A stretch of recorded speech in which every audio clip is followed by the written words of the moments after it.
1929년에 주식시장이 붕괴하고 미국은 대공황에 빠져들었습니다. 주가는 3년에 걸쳐 89% 하락했습니다. 실업률은 25%에 달했고 수많은 은행이 도산했으며 저축은 송두리째 사라져 버렸습니다. 시장이 1929년 수준으로 회복하는데 25년이 걸렸습니다. 2008년에는 주택시장이 붕괴하여 대침체를 촉발했습니다. 주가는 18개월 만에 57% 폭락했고 실업률은 10%에 이르렀으며 은행들은 구제 금융을 필요로 했습니다. 은퇴 계좌는 황폐해졌고 시장이 회복하는데 5년이 걸렸습니다. 그러나 2025년은 다릅니다. 이번에는 주식, 채권, 부동산이 모두 동시에 붕괴하고 있으며 금융 역사가들은 이를 모든 것의 거품이라고 부르고 있습니다. 모든 것이 함께 무너질 때 피할 곳은 그 어디에도 없습니다. 우리가 새로운 상황에 처한 것이 아니라고 말한다면 어떻겠습니까? 우리는 대공황 직전인 1928년에 와 있습니다. 다만 이번에는 1929년과 2008년 이후 우리를 구원했던 수단들이 더 이상 존재하지 않기 때문에 상황이 더욱 악화되었습니다. 연방준비제도 연준은 이미 금리가 낮은 상태이므로 금리를 제로로 인하할 수 없습니다. 그들은 방금 그렇게 해서 40년 만에 최악의 인플레이션을 초래했기 때문에 무제한으로 돈을 찍어낼 수도 없습니다. 정부는 이미 36조 달러의 빚더미에 허덕이고 있어서 모든 사람을 구제할 수도 없습니다. 모든 주요 금융지표가 왜 적색 경고 등을 깜빡이는지 보여드리겠습니다. 왜 붕괴의 시기가 2025년 11월부터 2026년 6월까지이며 다가오는 붕괴가 인류 역사상 그 어떤 사건보다 더 많은 부를 파괴할 것인지 말입니다. 이것은 추측이 아닙니다. 엄연한 수치이자 수학입니다. 왜 2025년이 이전의 모든 붕괴와 다른지 이해하려면 우리가 하나의 거품 속에 있는 것이 아님을 알아야 합니다. 우리는 금융 역사상 한 번도 동시에 나타난 적 없는 세 가지 거품 속에 있습니다. 주식시장부터 살펴보겠습니다. 스탠더드 앤드 푸어스 500, S&P 500은 주가 수익 비율 28에 거래되고 있는데 이는 역사적 평균인 15에서 17에 거의 2배에 달하는 수치입니다. 이러한 과대평가 수준은 이전에 단 2번만 발생했습니다. 대공황 직전인 1929년과 나스닥 가치의 78%를 파괴했던 닷컴 버블 붕괴 직전인 2000년의 말입니다. 두 번 모두 시장은 이러한 극단적인 수준에 도달한 지 불과 몇 달 만에 붕괴했습니다. 그러나 2025년의 집중 위험은 1929년이나 2000년보다 상황을 더욱 위험하게 만듭니다. 애플, 마이크로소프트, 엔비디아, 아마존, 구글, 메타, 테슬라 이 7가의 주식이 전체 스탠더드 앤드 푸어스 500 시가총액의 대략 30%를 차지합니다. 이는 이 7개 회사가 붕괴하면 전체 시장을 함께 끌어내릴 것이라는 의미입니다. 이러한 집중 현상은 붕괴 직전 소수의 산업 주식이 전체 시장을 지탱했던 1929년 이후 존재하지 않았습니다. 2000년의 닷컴 버블은 기술주에 집중되어 있었지만 전체 시장에서 차지하는 비중은 더 작았습니다. 오늘날의 집중도는 더 극단적이고 더 위험하며 더 취약합니다. 엔비디아 단 한 곳만 보더라도 현재 기업 가치 평가의 광기가 여실히 드러납니다. 이 회사는 주가 수익 비율 65 이상으로 거래되고 있는데 이는 투자자들이 회사가 창출하는 1달러의 이익마다 65달러를 지불하고 있다는 뜻입니다. 엔비디아의 총 시가총액은 3조 달러를 초과하여 세계에서 네 번째로 큰 경제 대국인 독일 전체 주식시장보다 더 큰 가치를 지닙니다. 이것은 합리적인 가치 평가가 아닙니다. 이것은 1999년 인터넷 열풍을 그대로 복사한 듯한 인공지능 과대 광고에 의해 주도되는 투기일 뿐입니다. 모두가 인공지능이 모든 것을 바꿀 것이라고 믿고 있습니다. 마치 1999년에 모두가 인터넷이 모든 것을 바꿀 것이라고 믿었던 것처럼 말입니다. 그들은 인터넷의 장기적인 영향에 대해서는 옳았습니다. 하지만 단기적인 주식 가치 평가에 대해서는 치명적으로 잘못 판단했습니다. 지금 인공지능에서도 똑같은 일이 벌어지고 있습니다. 두 번째 거품은 부동산입니다. 그리고 이것은 실제로 전 세계 금융 시스템을 파괴했던 2008년의 주택 거품보다 더 과대평가되어 있습니다. 2025년 11월 현재 주택 가격은 소득과 임대료 대비 장기 역사적 추세보다 약 50% 높은 상태입니다. 2008년 거품의 정점에서는 주택 가격이 추세보다 35% 높았습니다. 이는 현재의 주택 거품이 대침체를 야기했던 거품보다 43%더 크다는 것을 의미합니다. 이것이 얼마나 심각한 의미를 지니는지 깊이 헤아려 보십시오. 수조 달러 규모의 구제 금융을 필요로 했고 자본주의를 거의 파괴할 뻔했던 위기가 35%의 과대평가에서 비롯된 것이었습니다. 우리는 지금 50% 과대평가 상태에 있습니다. 많은 이들은 거품 속에 있다는 사실조차 깨닫지 못합니다. 가격이 너무 오랫동안 높게 유지되어 이제는 그저 정상적인 상태로 느껴지기 때문입니다. 하지만 주거용 부동산은 이야기의 일부분에 불과합니다. 상업용 부동산은 자유 낙하 중이며 이는 2025년과 2026년을 거치며 가속화될 느린 위기를 초래하고 있습니다. 미국 전역의 사무실 건물은 원격 근무가 영구화되면서 45%가 공실로 남아 있습니다. 샌프란시스코는 상업용 사무실 공간에서 35%의 공실률을 기록하고 있습니다. 이 건물들은 금리가 3%였을 때 모기지로 자금을 조달했습니다. 이제 그 모기지들은 만기가 도래하여 7에서 9%의 금리로 재융자해야 합니다. 건물 가치가 새로운 채무 상환을 감당할 만큼 충분하지 않은데 이자율은 3배나 뛰었기 때문입니다. 이는 주거용 부동산이 아닌 상업용 부동산에서 2008년 서브프라임 모기지 사태를 그대로 재현할 채무 불이행, 은행 손실, 그리고 연쇄적인 실패를 의미합니다. 세 번째 거품은 바로 채권 시장인데 이것이 2025년을 전례 없는 해로 만들고 있습니다. 국채는 주식이 폭락할 때 보유하는 안전자산으로 여겨집니다. 1929년에는 주식이 89% 폭락하는 와중에도 채권은 안전했습니다. 2008년에는 투자자들이 안전을 찾아 주식에서 도피하면서 국채는 상승했습니다. 하지만 2025년에는 미국 정부가 너무 많은 부채를 발행하여 채권 시장이 더 이상 이를 흡수할 수 없기 때문에 채권이 주식과 함께 폭락하고 있습니다. 총 연방 부채는 36조 달러를 초과하며 이는 국내 총생산의 약 125%에 해당합니다. 이는 미국이 제2차 세계대전이 끝날 무렵과 동일한 국내 총생산 대비 부채 비율입니다. 다만 그때는 미국만이 전쟁으로 파괴되지 않은 유일한 주요 경제 대국이었습니다. 오늘날 미국은 더 낮은 부채와 더 강력한 경제 기반을 가진 국가들과 경쟁하고 있습니다.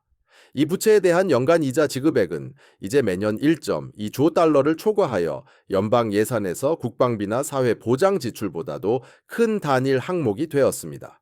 이자 지급액이 다른 모든 지출을 넘어설 때 정부에게는 세 가지 선택지가 있습니다. 지출을 대폭 삭감하여 경기 침체를 초래하거나 세금을 대폭 인상하여 경기 침체를 초래하거나 부채를 갚기 위해 돈을 찍어내 인플레이션을 유발하는 것입니다. 이 세 가지 선택지 모두 경제 위기로 이어집니다. 이자 지급액만으로 멕시코의 국내 총생산과 맞먹는다면 앞으로 나아갈 좋은 길은 없습니다. 이것이 바로 모든 것의 거품입니다. 주식은 이전에 2번만 보였던 수준으로 과대평가되었으며 2번 모두 폭락 전에 발생했습니다. 부동산은 2008년보다 더 과대평가되었습니다. 그리고 전통적인 안전자산인 채권은 상환 불가능한 정부 부채의 무게로 무너지고 있습니다.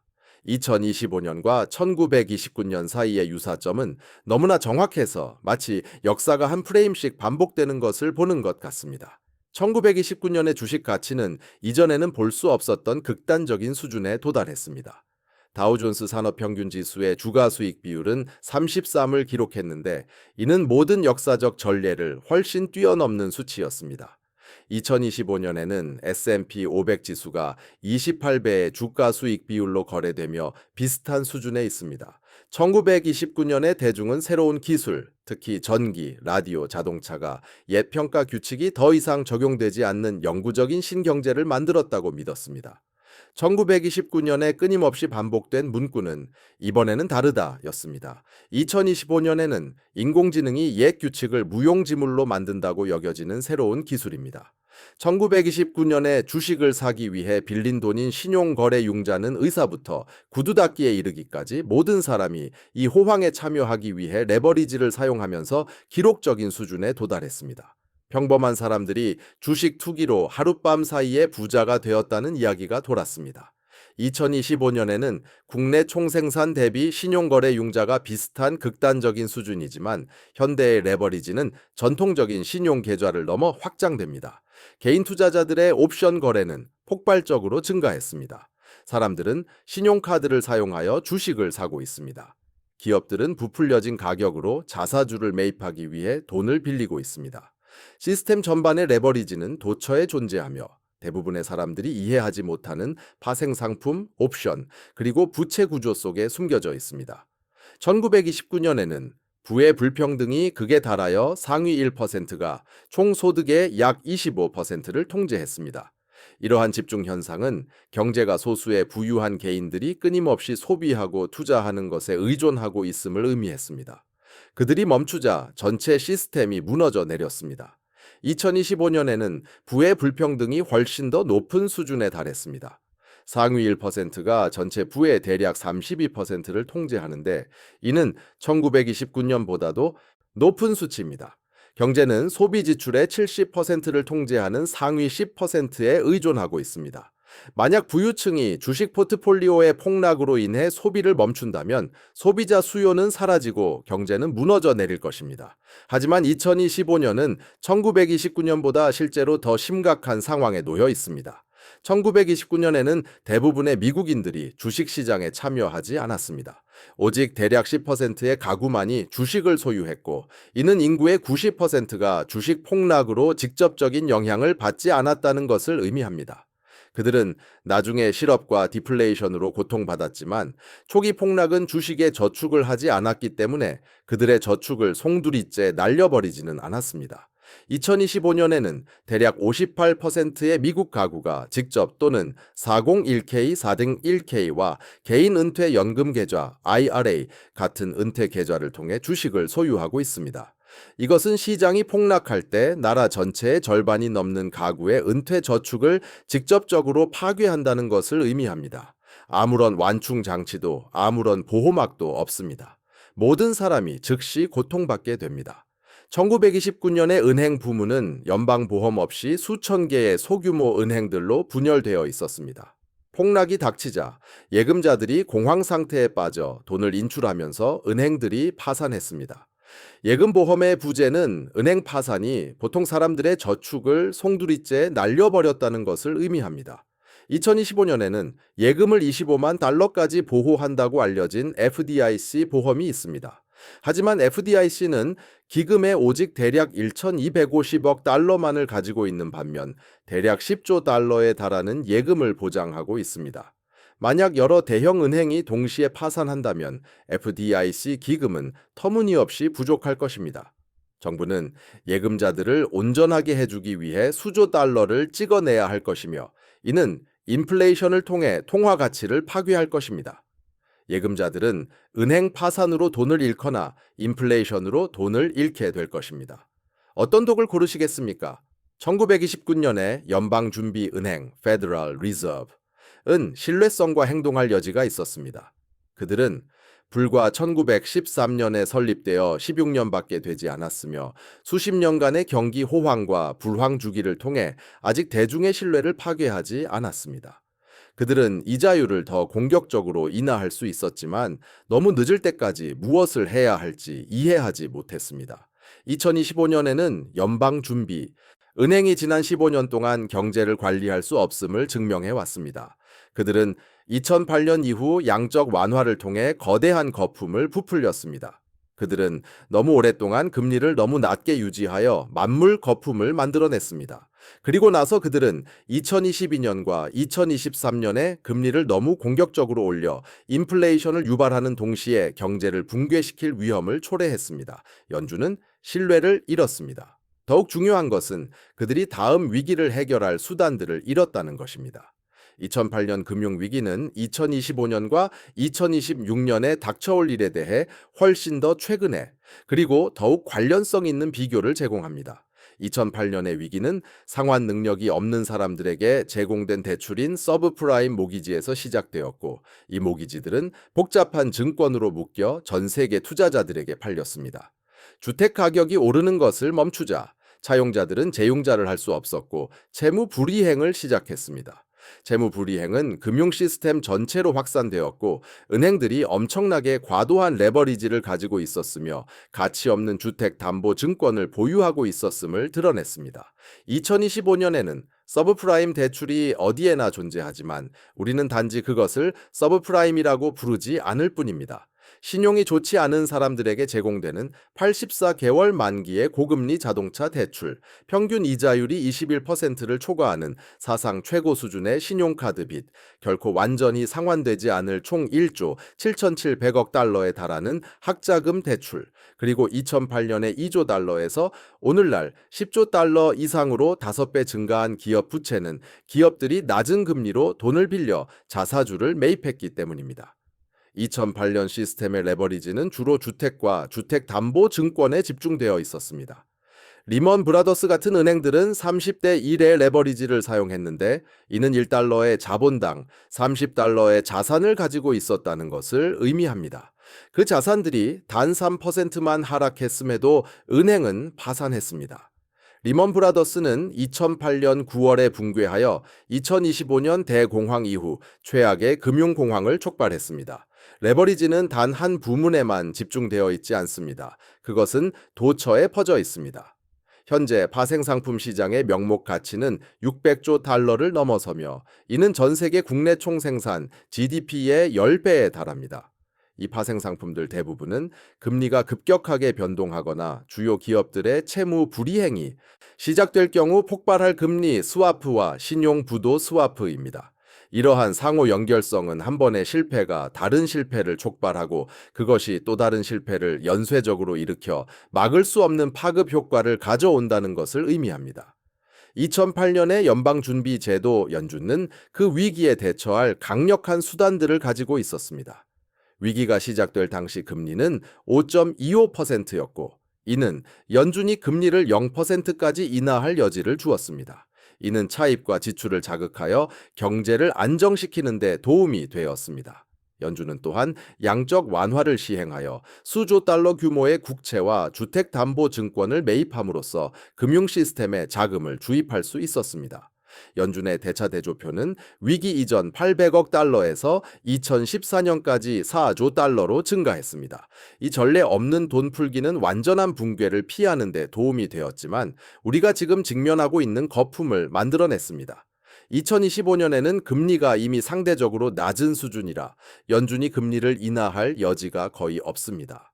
만약 금리를 급격하게 인하하면 겨우 통제하기 위해 고통스러운 금리 인상이 필요했던 인플레이션을 재점화할 위험이 있습니다. 만약 금리를 인하하지 않으면 경제가 불황으로 추락하게 될 것입니다. 양적 완화 또한 2025년에는 마찬가지로 제약받고 있습니다.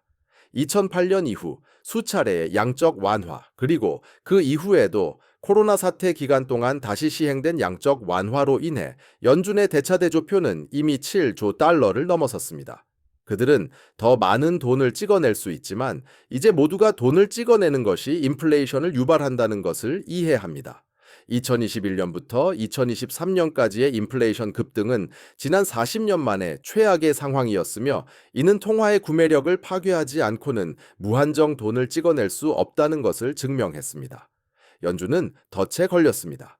돈을 찍어내 인플레이션을 통해 달러의 가치를 파괴하거나 돈을 찍어내지 않아 디플레이션이 또 다른 대공황을 만들게 하거나 2008년에 효과가 있었던 수단들이 과도하게 사용된 후에는 더 이상 작동하지 않으므로 좋은 선택지가 없습니다.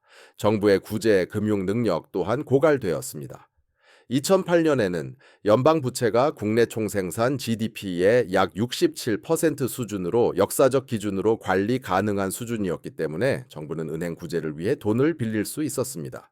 부실자산 구제 프로그램 30ARP은 은행으로부터 부실자산을 매입하기 위해 700억 달러를 승인했습니다. 추가 프로그램들을 통해 총 구제 금융 규모는 2조 달러에 육박했습니다.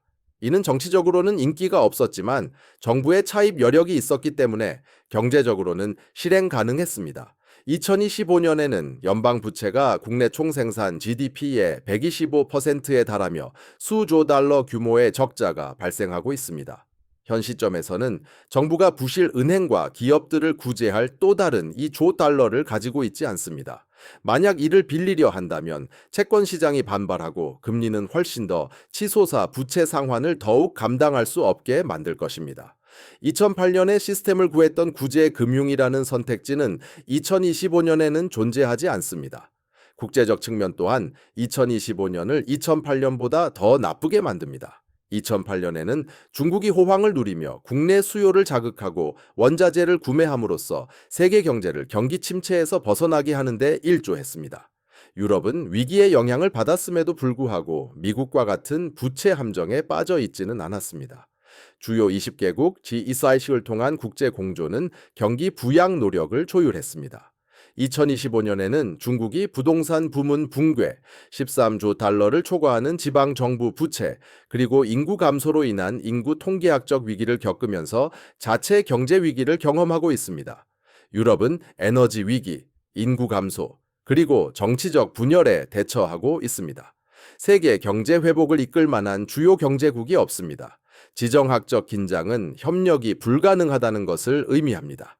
위기가 닥치면 모든 국가가 해결책을 조율하기보다는 생존을 위해 싸울 것입니다.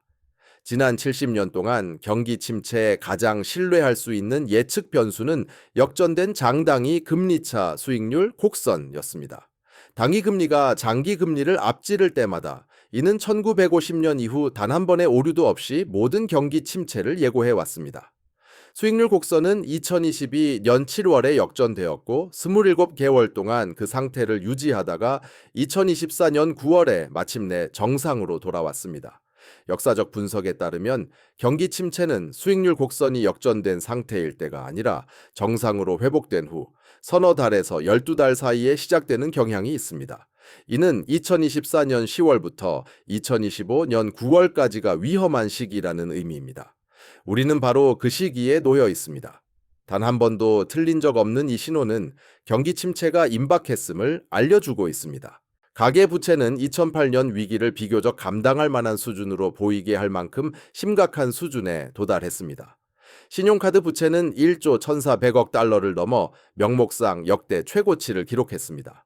평균 신용카드 잔액은 가구당 6,800달러이며 이자율은 평균 21%에서 28%입니다.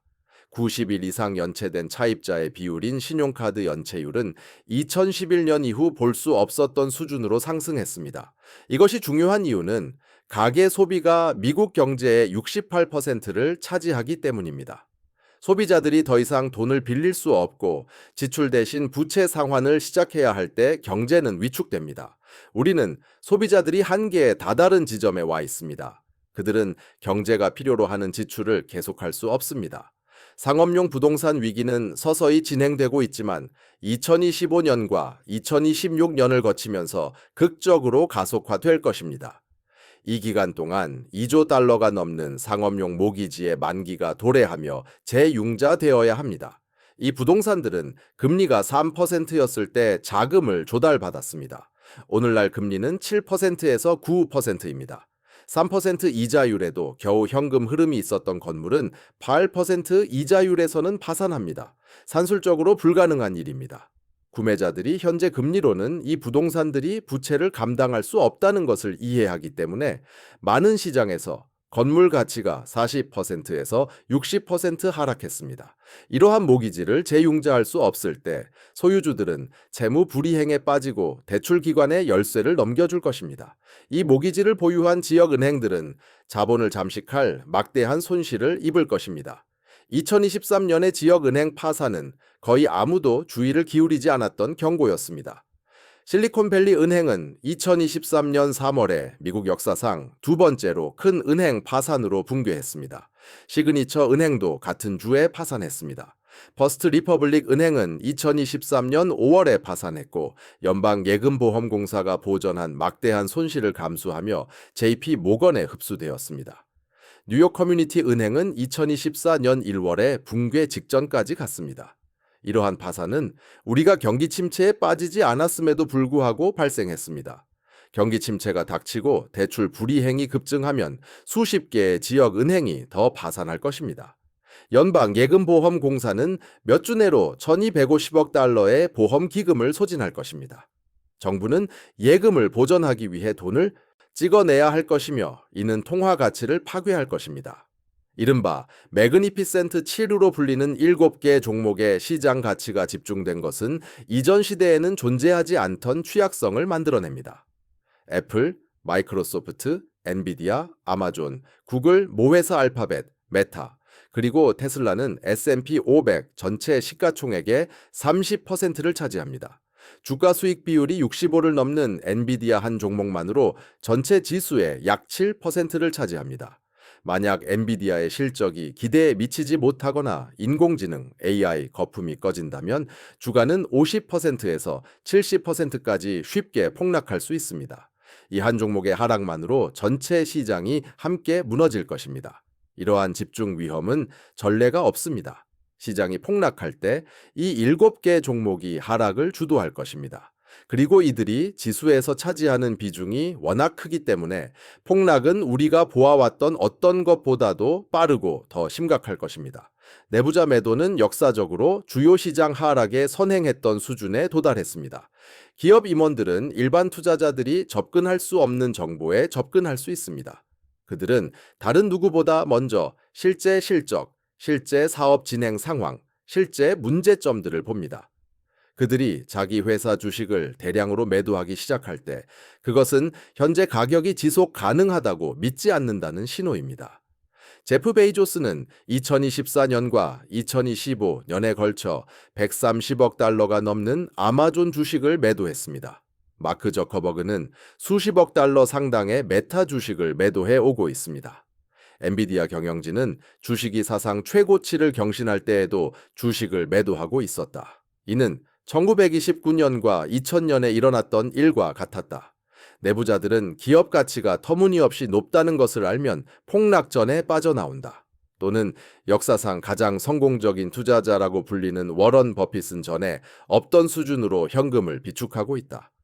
버크셔 해서웨이의 현금 보유액은 3,250억 달러를 넘어섰는데 이는 회사 역사상 가장 높은 수준이며 절대적인 규모로나 자산 대비 비율로나 마찬가지이다. 버핏은 막대한 애플 지분을 줄이는 것을 포함하여 주식을 매도해왔고 국채를 매입했다. 그 이유를 묻자 그는 기업 가치가 너무 높고 매력적인 투자처를 찾을 수 없기 때문이라고 밝혔다. 버핏 자신의 지표인 버핏 지수 총 주식 시장 가치를 GDP로 나눈 값은 185%에 달한다. 그는 120%를 넘어서는 수치는 위험한 고평가를 나타낸다고 말했다. 185%라면 신호는 더 이상 명확할 수 없다. 세계 최고의 투자자가 현금을 보유하고 앉아 폭락이 올 것을 알기에 기다리고 있다. 실업률은 2023년 초 3.4%의 최저치에서 2025년 10월까지 4.1%로 상승하기 시작했다. 4.1%가 여전히 역사적으로 낮은 수준이지만 절대적인 수준보다 변화의 방향이 더 중요하다. 경제학자 클라우디아 솜이 개발한 샘 규칙은 다음과 같이 명시한다. 실업률의 3개월 이동 평균이 이전 12개월 최저치보다 0.5%포인트 상승할 때 경제는 경기 침체에 빠진다. 이 규칙은 1970년 이래 모든 경기 침체를 오탐지 없이 예측했다. 2020년 10월 현재 우리는 SM 규칙을 발동시키는 임계점에 도달했거나 근접해 있다. 실업률 추세가 상승하고 있으며 일단 상승하기 시작하면 해고가 더 많은 해고를 유발하면서 가속화된다. 자동차 대출 연체율이 2008년 금융위기 이후 볼 수 없었던 수준으로 급증했다. 약 7.5%의 자동차 대출이 90일 이상 연체되었으며 이는 2009년 이후 최고치이다. 신차 대출의 평균 월 상환액은 740달러를 초과하고 대출 기간은 84개월, 즉 만 7년 상환으로 늘어났다. 이는 다른 용어로 위장된 서브프라임 대출이다.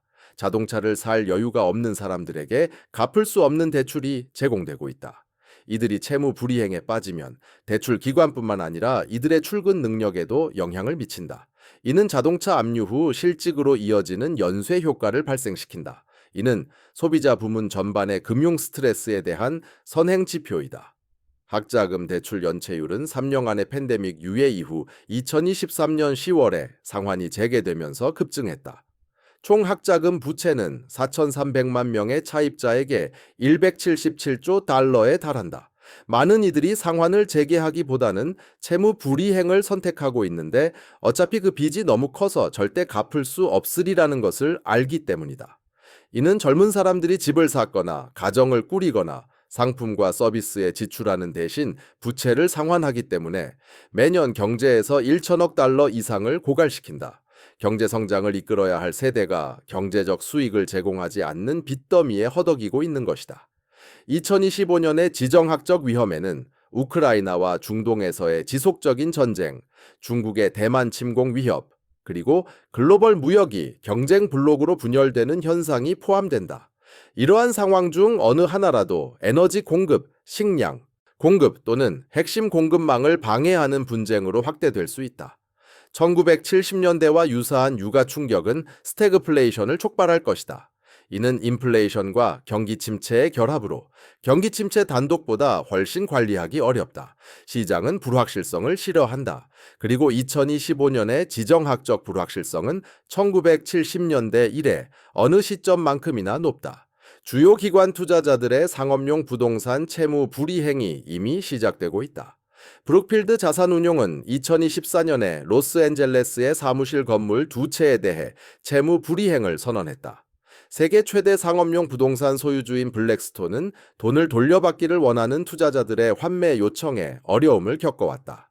이들은 정교한 투자자들, 즉 현재 금리에서는 수익성이 맞지 않기 때문에 부동산에서 발을 빼는 똑똑한 돈들이다. 주요 주체들이 채무 불이행을 시작하면 이는 근본적인 토대가 무너졌다는 신호입니다. 더 많은 주택담보대출의 만기가 도래하면서 2025년과 2026년 내내 채무 불이행이 연쇄적으로 발생하고 이는 은행 손실, 추가 채무 불이행, 그리고 결국 은행 파산을 야기할 것입니다. 이 위기는 모두가 알아차릴 만한 명확한 시작점을 알리며 나타나지 않을 것입니다. 그것은 감당할 수 있을 것만 같은 일에서부터 시작될 것입니다. 주요 기술 기업의 실적 부진, 예상보다 큰 규모의 지역 은행 파산, 지정학적 갈등의 심화, 또는 부채 한도 협상의 결렬 같은 것들 말입니다. 반가소의 자체는 거의 중요하지 않습니다. 시스템이 너무 취약하여 어떤 충격이라도 연쇄 반응을 시작할 것이기 때문입니다. 정말 중요한 것은 그 다음입니다. 하나의 실패가 다른 실패를, 또 그것이 다른 실패를 유발하여 전체 금융 시스템이 통제 불능 상태에 빠질 때까지 말입니다. 엔비디아나 다른 매그니피센트 세븐 주식이 실적 예상치를 하회하거나 부진한 향후 실적 전망을 내놓으면 알고리즘 기반 거래 시스템은 즉시 매도를 시작할 것입니다. 그 주식은 하루 만에 10에서 15% 하락할 수 있습니다. 엔비디아가 S&P 500 지수의 7%를 차지하기 때문에 그것만으로도 지수를 0.7% 끌어내릴 수 있습니다. 그러나 진짜 피해는 심리적 영향에서 비롯됩니다. 가치평가를 이끌었던 인공지능 관련 이야기에 균열이 생기기 시작하면 투자자들은 모든 기술주의 가치평가에 의문을 제기할 것입니다. 마이크로소프트, 애플, 아마존, 구글, 메타, 그리고 테슬라 모두 연쇄적으로 매도될 것입니다. 며칠 내에 매그니피센트 세븐은 20에서 30% 하락할 수 있으며 이는 전체 시장을 6에서 9% 끌어내릴 것입니다. 이는 마진콜을 유발합니다. 마진콜은 하락세를 폭락으로 바꾸는 가속제입니다.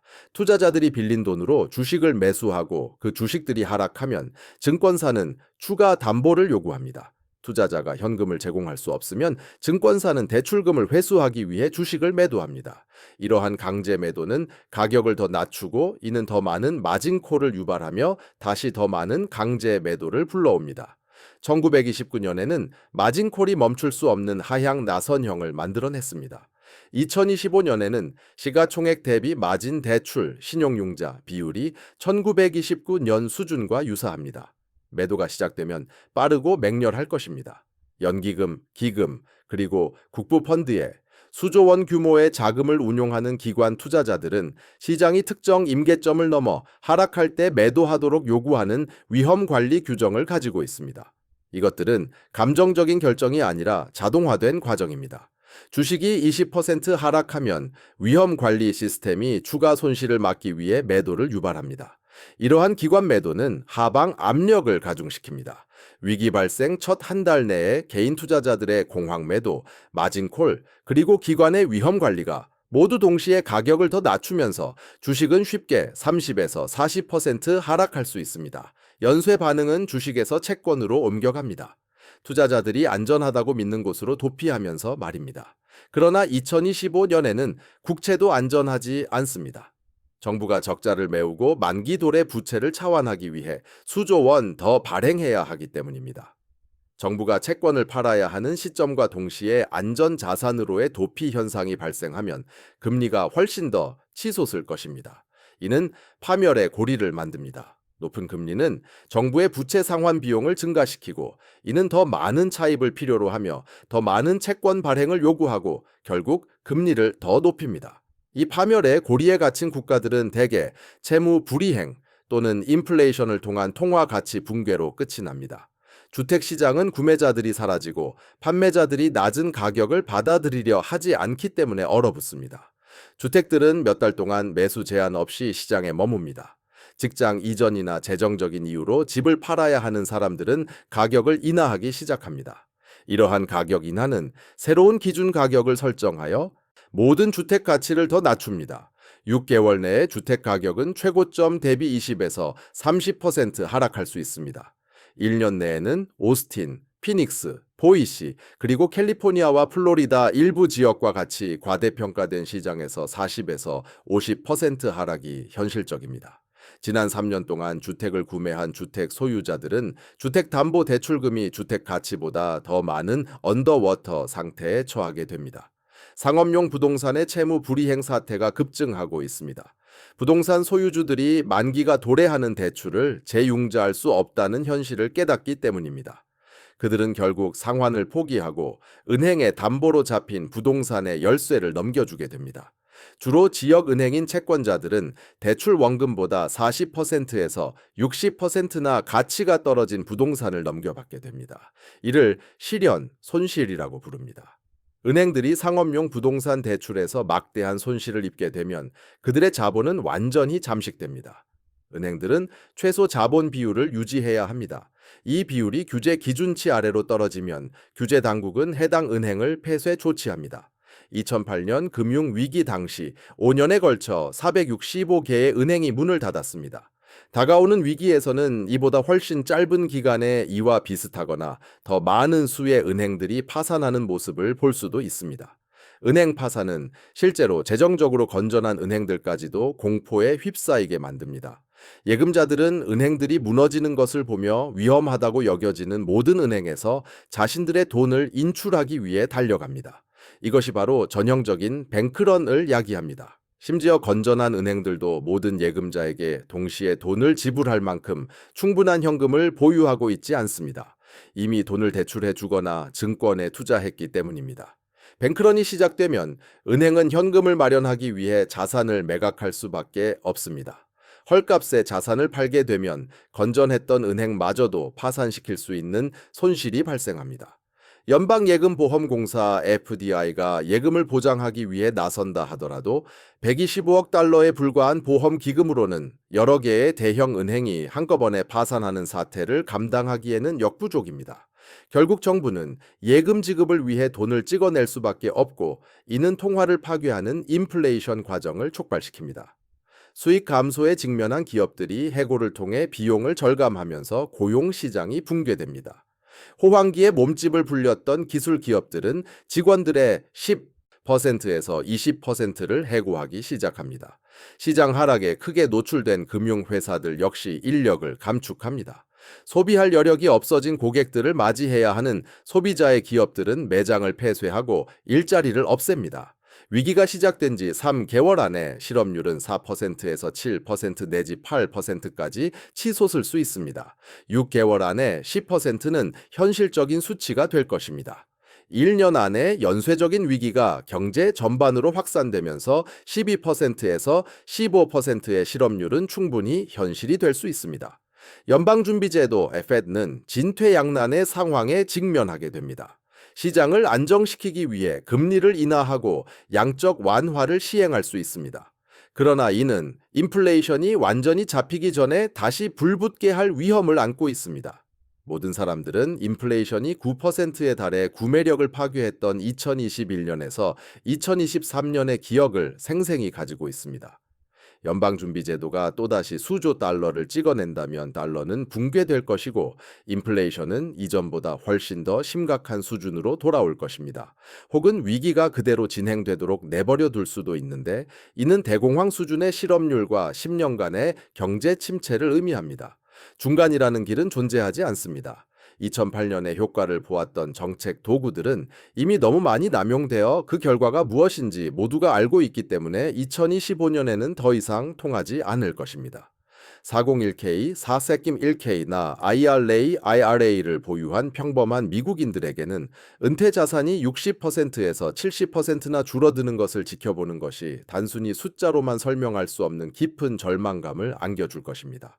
30년 동안 저축하여 은퇴 계좌에 60만 달러를 모은 사람은 그 자산이 20만 달러 이하로 줄어드는 것을 무기력하게 지켜볼 것입니다. 그것은 단순한 조정이 아닙니다. 그것은 그들의 재정적 미래를 송두리째 파괴하는 것입니다. 그들은 은퇴할 수 없게 되며 경기 침체 속에서 직업을 유지한다는 가정해 10년에서 15년을 더 일해야 할지도 모릅니다. 이미 은퇴하여 생활비를 포트폴리오 인출에 의존하는 사람들에게는 상황이 훨씬 더 암담합니다. 그들은 생계를 위해 바닥에서 자산을 팔 수밖에 없으며 이는 결코 회복할 수 없는 손실을 확정하는 결과를 낳습니다. 힘들게 모아온 모든 것이 순식간에 사라지는 것을 지켜보는 심리적 충격은 상상 이상일 것입니다. 2008년에는 은퇴 자산이 하락했으나 5년 반 만에 회복되었습니다. 2008년 위기에는 대부분의 사람들이 버텼으면 원금을 회복할 수 있었지만 다가오는 위기에서는 회복이 훨씬 더 오래 걸릴 것이며 어쩌면 아예 회복되지 않을 수도 있습니다. 일본의 주식시장은 1990년에 폭락한 후 34년이 지난 2024년에야 비로소 이전 고점을 회복했습니다. 한 세대에 걸친 일본 투자자들은 결국 자신들의 부를 회복하지 못했습니다. 만약 이번 위기가 충분히 심각하고 회복에 수십 년이 걸린다면 미국에서도 이와 같은 일이 발생할 수 있습니다. 주택 자산 가치 붕괴는 수백만 명의 미국인들을 팔지도 못하고 떠안게 되는 집에 꼼짝 못하게 만들 것입니다. 사회생활을 시작하는 젊은이들의 일자리 시장은 혹독할 것입니다. 2026년과 2027 연애 대학을 졸업하는 사람들은 신입 채용 기회를 찾지 못할 것입니다. 기업들은 사람을 뽑지 않을 것입니다. 그나마 있는 일자리에는 수백 명의 지원자가 몰릴 것입니다. 이 세대는 마땅히 시작해야 할 시기보다 5년에서 10년 늦게 사회생활을 시작하게 될 것이고 이는 평생 수입을 억누르게 될 것입니다. 2008년 경기 침체기에 졸업한 사람들에 대한 연구는 그들이 몇 년 일찍 졸업한 사람들에 비해 평생 동안 더 적게 벌었음을 보여주었습니다. 다가오는 붕괴는 더 심각할 것이며 이는 경제적 상처가 더 깊고 오래 지속될 것임을 의미합니다. 소비가 급감하고 신용대출이 불가능해지면서 소규모 사업체들은 괴멸될 것입니다. 동네 식당, 작은 소매점, 가족이 운영하는 서비스 사업체 등은 수십만 개가 문을 닫을 것입니다. 자본시장에 접근할 수 있는 대기업들은 규모는 작아질지언정 살아남을 것입니다. 붕괴 이후에 나타날 경제는 거대 기업들에 의해 더욱 지배될 것이며 소규모 사업체들은 그 역할이 더욱 축소될 것입니다. 이는 경쟁, 혁신, 그리고 경제 활력을 감소시킬 것입니다. 실업률이 급증하고 세수가 붕괴하면서 사회 안전망은 한계를 넘어설 것입니다. 정부는 서비스에 대한 수요는 증가하는 반면 이를 지원할 능력은 감소하는 상황에 놓여 진퇴양난에 빠질 것입니다.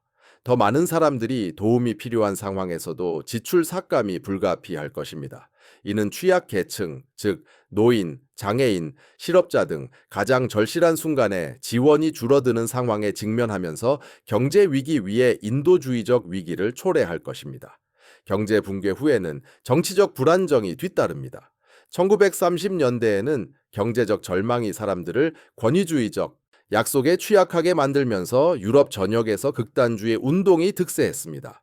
바이마르 독일의 초인플레이션은 히틀러가 권력을 잡는 데 필요한 조건을 만드는 데 일조했습니다. 미국 역시 경제적 재앙의 정치적 결과로부터 자유롭지 않습니다. 사람들이 모든 것을 잃으면 비난할 대상을 찾고 급진적인 해결책을 약속하는 사람에게 귀 기울이게 됩니다.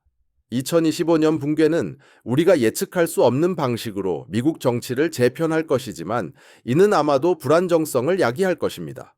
그렇다면 왜 2025년이 1929년과 2008년을 합친 것보다 더 나쁘다는 것일까요?